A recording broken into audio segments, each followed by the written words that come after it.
YouTuber, você é incansável, entrega conteúdo, faz lives, fecha publi, recebe do AdSense, mas retira todo o dinheiro da empresa, sem critérios, como se tudo fosse lucro. Este vídeo pode te ajudar a evitar um erro que muitos YouTubers só descobrem quando o canal cresce.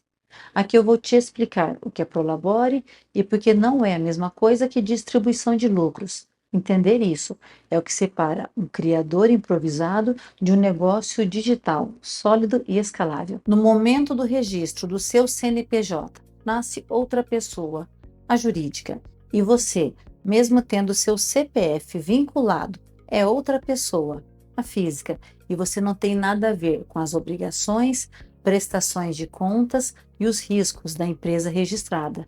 E todos trabalham para um retorno pessoal, profissional e, é claro, financeiro. E você não pode simplesmente retirar o dinheiro recebido pelo CNPJ e transferir para sua conta pessoal. Existe uma conformidade fiscal, regras para cumprir obrigações tributárias e legais. Sou Neuza Manfrim, contadora de empreendedores e digitais. Te ajudo a pagar o menor imposto do seu segmento de forma legal.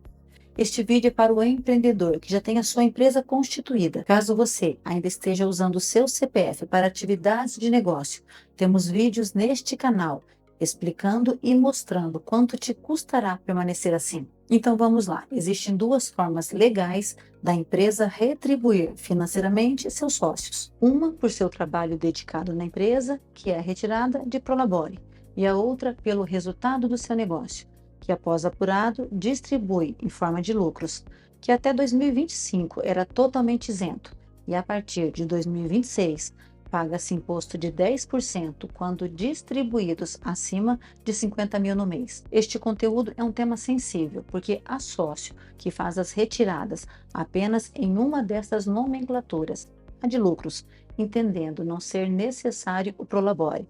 Mas existe um risco neste entendimento e é o porquê deste vídeo. Prolabore. Essa palavra vem do latim e o seu significado é pelo trabalho.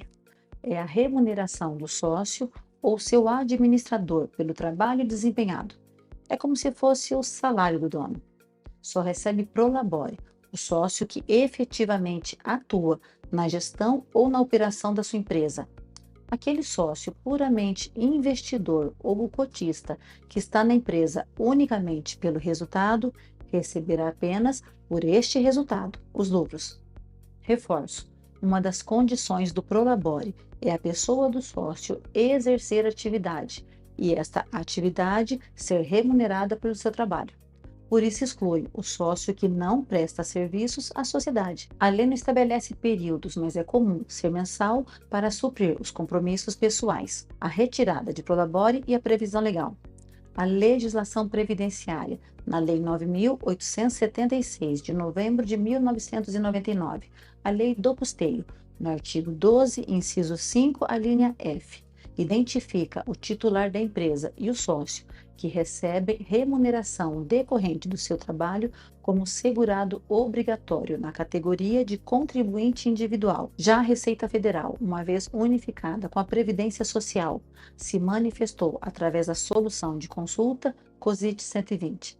O fato gerador da contribuição previdenciária ocorre no mês em que for paga ou creditada a remuneração do contribuinte individual, sendo obrigatória a discriminação desta, que é paga pelo trabalho, daquela, que é a distribuição de lucro. Pelo menos parte dos valores pagos ao sócio que presta serviços à sociedade terá necessariamente natureza jurídica de retribuição pelo trabalho, sujeita à incidência da contribuição previdenciária no percentual de 11%. A importância do Prolabore, que além da previsão em lei, é por ter a contribuição do INSS que garantirá a cobertura dos benefícios previdenciários, auxílios como acidente, doença, reclusão, aposentadorias, pensão por morte e salário maternidade da empresária. Então, a grande diferença do Prolabore são os impostos, e são eles: a contribuição ao INSS, que comentamos, alíquota 11% sobre o valor do Prolabore.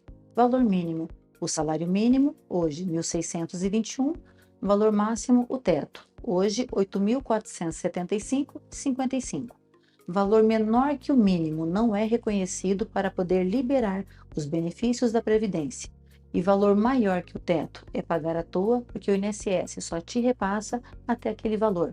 O Imposto de Renda Retido na Fonte, IRRF, incide sobre o valor recebido pelo sócio, descontado antes o valor do imposto do INSS.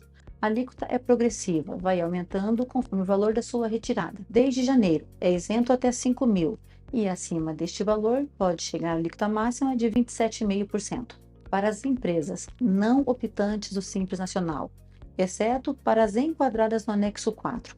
Acrescenta 20% de INSS patronal. O risco em não fazer a retirada de Prolabore são as possíveis autuações, que já está acontecendo, por haver a confusão com a transferência de distribuição de lucros. Inclusive, não pode distribuir lucros a empresa que tem impostos em atraso, passível de multa. Lei 11.051, de dezembro de 2004, artigo 17. E há quem defende não haver a obrigação de fazer o pagamento de prolabore, mesmo previsto em lei.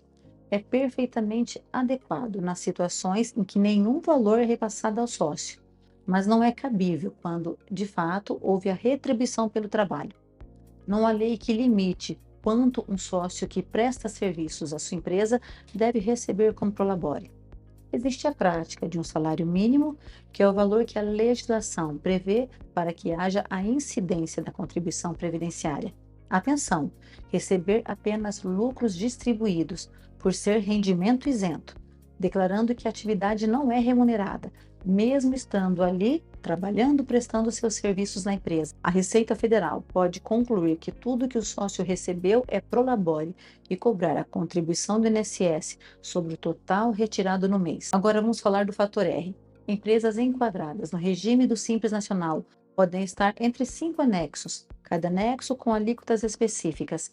E para saber em qual estar entre estes anexos é através do seu CNAE, que é o código que identifica a sua atividade econômica, que pode ser a principal ou secundária, e por força de lei, as atividades de profissão regulamentada, serviços que exigem alto grau de especialização, cunho intelectual ou científico se enquadram no anexo 5, que inicia com um percentual de 15,5%, o maior percentual dos anexos do Simples Nacional, mas a legislação permite que empresas tenham a possibilidade de alternar o anexo com imposto menor, o anexo 3, que neste o percentual é de 6%.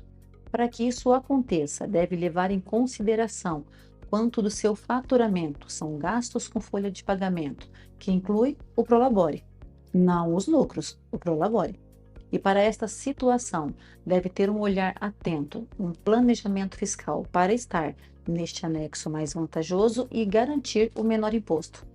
E como conclusão, há momentos em que é plausível não ter o recebimento de prolabore, no início das atividades, numa fase com dificuldade financeira, em que pausa ou diminui o valor da retirada para manter a cobertura da Previdência Social e a conformidade legal, e complementa via distribuição de lucros, se a empresa estiver regular, com os impostos. Ambas as rendas são retribuições ao sócio, uma de natureza remuneratória pelo seu trabalho e a outra relacionada ao resultado da empresa. Esta diferenciação deve ficar muito clara. Olhe o risco, não entender isso, caso não conste discriminado na contabilidade o que é remuneração do trabalho e o resultado do negócio, os lucros apurados, a contribuição previdenciária pode incidir sobre o total retirado no mês, como já comentamos. Caso queira mais informações, deixe um comentário ou entre em contato, será um prazer ajudar você. E nos apoie, se inscreva em nosso canal, deixe seu like e compartilhe, sempre tem alguém fazendo errado ou com dúvidas sobre este assunto. Um grande abraço, sucesso para os seus negócios e até o nosso próximo encontro.